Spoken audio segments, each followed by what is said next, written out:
Oggi parliamo di italiano e di gesti, ma prima un annuncio. Quello che vedrai è un video tratto dal mio prossimo videocorso che si chiamerà Volti d'Italia, il corso B2 di podcast italiano. Sarà come sempre un mix di lingua e cultura e presto inizierà la prevendita. Se ti interessa trovi in descrizione un link per iscriverti alla lista d'attesa, oppure puoi anche usare questo codice QR. E ora goditi il primo episodio. Uno dei luoghi comuni più famosi sugli italiani, che in questo caso però è vero, non è una cavolata, è che gesticoliamo molto. Non bisogna essere acuti osservatori, è impossibile non notare questo fenomeno. Con gesticolare si intende l'abitudine, non solo italiana, di parlare usando i gesti delle mani. Che si tratti di una normale conversazione tra amici al bar, di una appassionata e chiassosa discussione sulla politica, o persino di un racconto di una giornata normale e quotidiana, le mani degli italiani sono sempre in movimento per accompagnare le parole. Questo è stato dimostrato anche empiricamente. In un esperimento scientifico condotto da un'università svedese, gli italiani, pensate, hanno usato il doppio dei gesti degli svedesi per raccontare la stessa storia che avevano visto in televisione.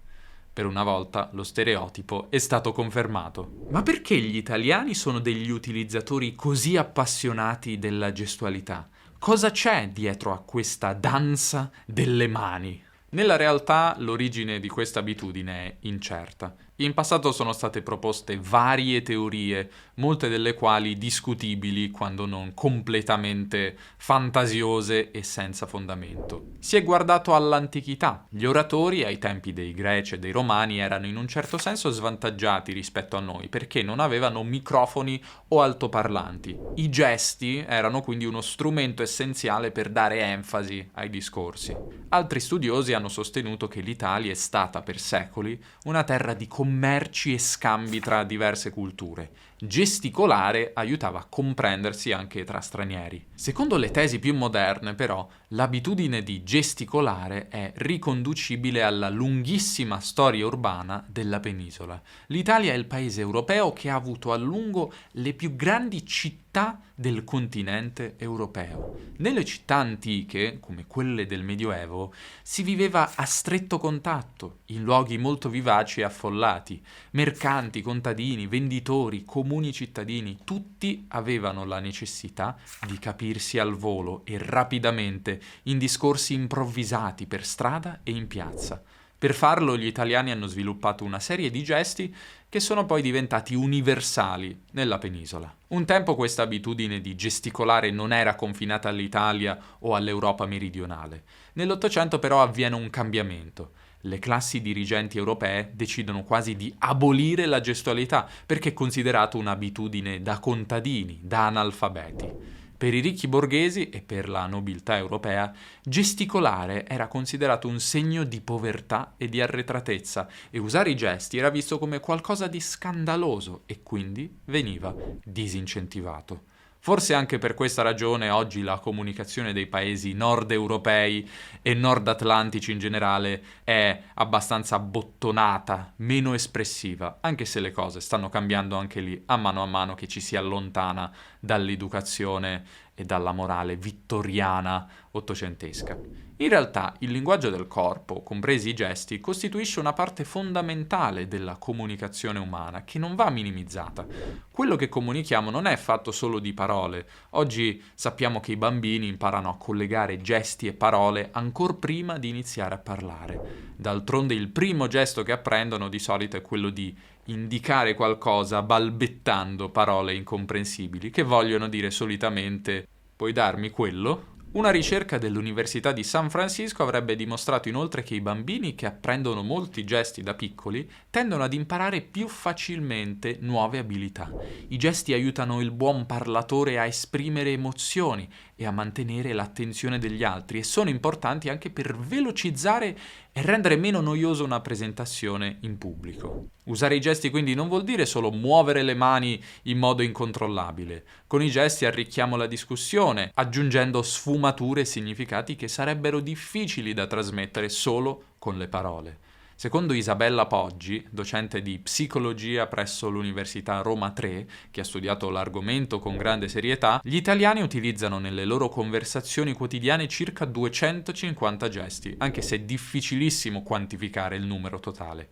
Comunque la maggior parte di questi gesti, sorprendentemente, è conosciuta dalla stragrande maggioranza degli abitanti della penisola, nonostante le indiscutibili differenze dialettali e culturali del bel paese. Vediamone alcuni dei più famosi. Il gesto del "ma che dici?" della mano a grappolo è probabilmente il gesto italiano più famoso al mondo. È un gesto che ha molti significati. Può esprimere un certo disaccordo con quello che l'altro ha detto. Oppure si usa quando pensiamo che il nostro interlocutore stia dicendo una bugia o comunque qualcosa di inaffidabile. Quasi mai gli italiani lo usano però come fanno gli stranieri, ovvero con due mani e per esprimere sorpresa, per enfatizzare qualunque discorso o esaltare la bontà di un piatto molto gustoso, tipo "ma che buono!" No, questo non si fa. Va usato invece come una sorta di sostituto della frase "ma che stai dicendo? Che vuoi?"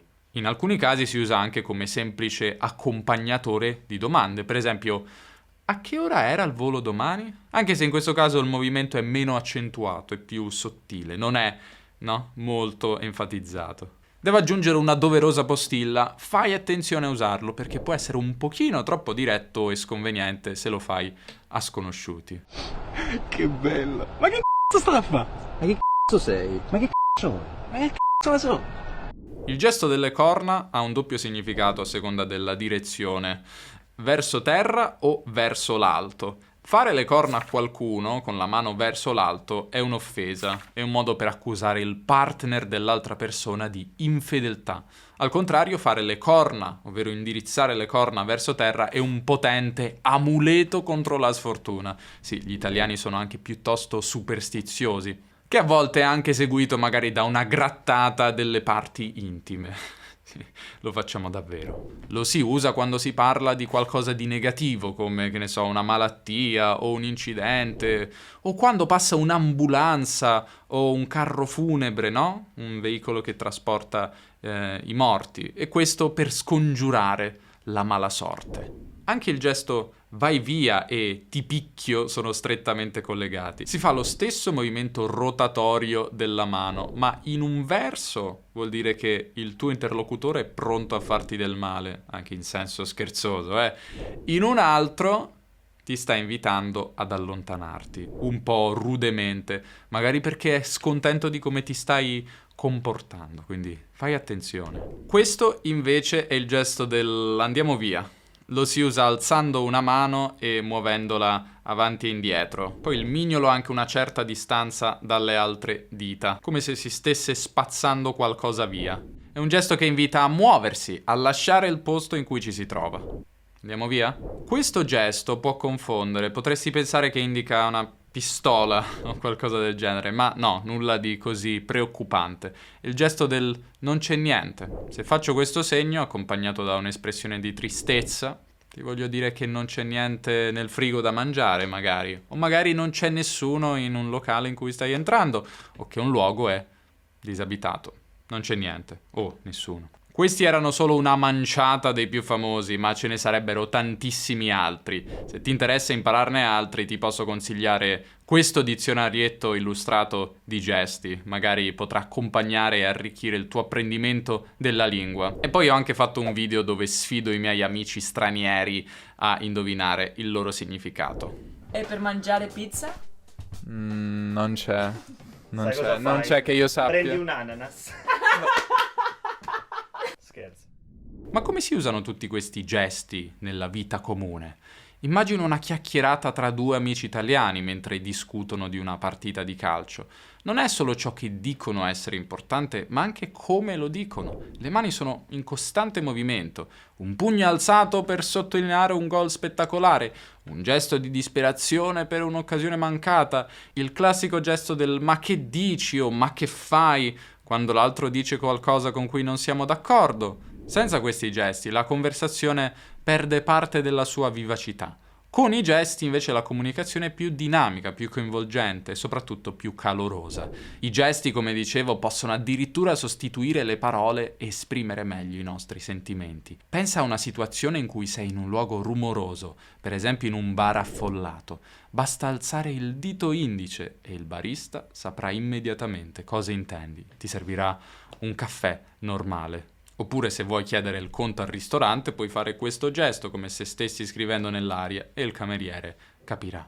Per interpretare i gesti gli stranieri non dovrebbero comunque badare solo al loro significato ma anche al contesto, come in tutte le forme di comunicazione. Per esempio se un italiano sta usando il gesto del "ma che dici" con un sorriso è probabile che lo stia facendo in un tono scherzoso. Se invece lo fa con un'espressione seria potrebbe esprimere qualcosa di più grave, anche di forte dissenso. Gli italiani inoltre gesticolano più teatralmente quando parlano con persone di altre nazionalità per compensare la nostra generale difficoltà, per non dire incapacità, con le lingue straniere. Ed è raro infatti che gli italiani non riescano a farsi capire.